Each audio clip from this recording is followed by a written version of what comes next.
আইতাছি, বাজারে যাইতাছি। বাজার থেকে যেন আইসা দেখি বাইকের জোগাড় হয়ে গেছে। আর যদি না হইছে,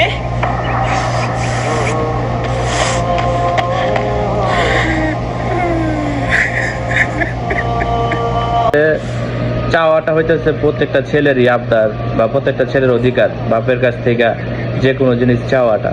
কিন্তু ছেলে হিসাবে অতটুক অবশ্যই খেয়াল রাখতে হবে যে বাপের ওই আবদারটা পূরণ করার মতো ক্ষমতা আছে কি নাই।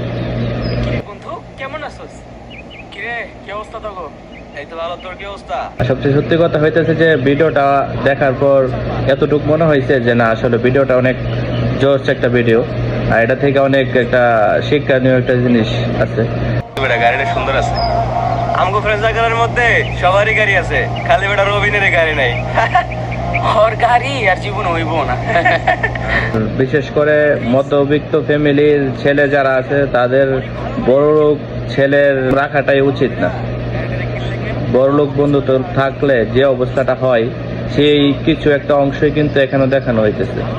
জীবনে কিনতেও পারবি না, তবে তোরে ভালো একটা সলিউশন দিই। কম টাকার মধ্যে আমাদের হাতে একটা বাইক আছে। যদি 2 দিনের ভিতরে টাকা পয়সা ম্যানেজ করতে পারোস তাহলে বাইকটা তোর। ঠিক আছে, তাহলে তুই আমার জানা 2 দিনের ভিতরে ম্যানেজ করতে পারবি কিনা।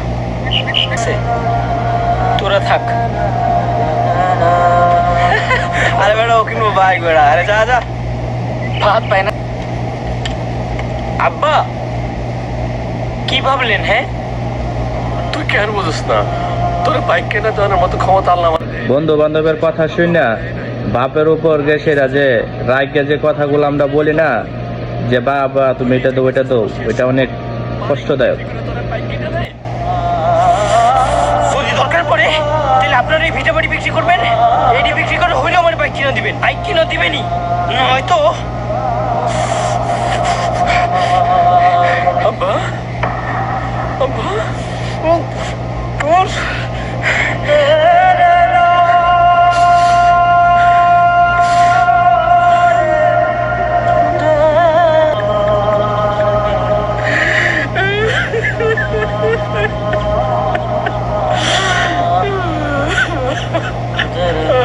বলো কোনো সময় বাপের গায়ে হাত তুলতে যায় না ভাই।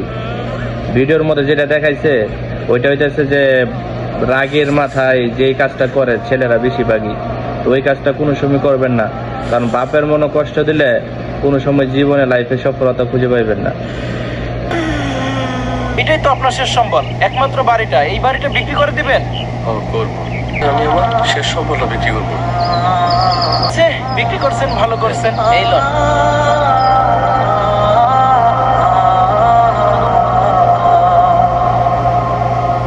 তাহলে যান না ভাই।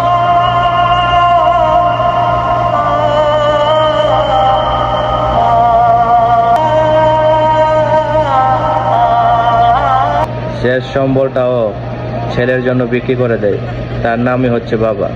ছেলের হাতে তুলে দেয়, তখন ছেলে তো ঠিকই বুঝতে পারে না যে টাকাটা কই থেকে আসছে, তো বাবা জানে ওই টাকাটা যে আসলে কই থেকে আসছে।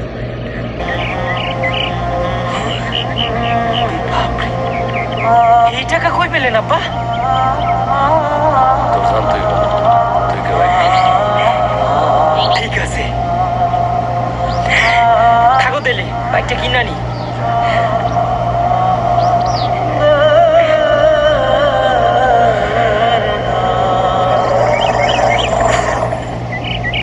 আব্বা আব্বা ও আব্বা, ওই মেয়ে ওই বাড়ির সামনে কি? হ্যাঁ, আরে এটা তো আমগো বাড়ি। তোমার আব্বা তো তোমাকে যদি আগে বুঝতে পারতো তাহলে কি আর এই কাজটা এখনো হইতো? হ্যাঁ, তোমার বাপ সব জমি জায়গা বিক্রি করে দিছে। যাও যাও, এবারই তুমগো না, যত সব ঝামেলা। পরে এখন কই পাই? বাপের বেশি হাত করে কথা বলতে নাই, কারণ একবার বাবা চলে গেলে তখন বোঝা যায় যে বাবা জিনিসটা আসলে কি।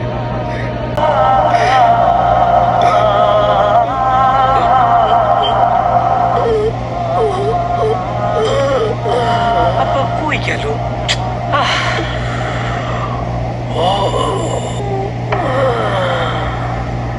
বাবা থাকা অবস্থায় যে জিনিসটা বোঝার সেই জিনিসটা বাবা যাওয়ার পর বুঝলে কোনো ফায়দা নাই, কারণ তখন নিজের জীবনটা পুরোটাই অন্ধকারে চলে যায়।